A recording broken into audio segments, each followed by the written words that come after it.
Learn how to quickly upload your files on Dropbox. Let's just get right into it.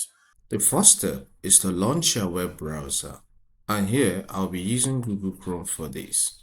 As your Chrome browser opens, visit dropbox.com. You'll be logged in if you saved your login details on this browser, but if not, sign in with your credentials. See the web link here, dropbox.com. Click on All Files. Then click on this new button here and you will see some options. Select Upload, then select File.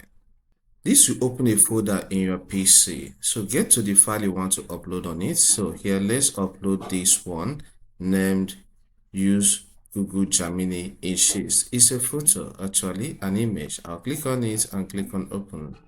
Wait until the file is uploaded. And here you can see Upload Successful. So it has been uploaded. So if you scroll through, you will see it. Look at it here. If this helps, consider subscribing. Here we cover a lot on information technology. So subscribe to learn more, hit the like button and leave a comment. See you some other time.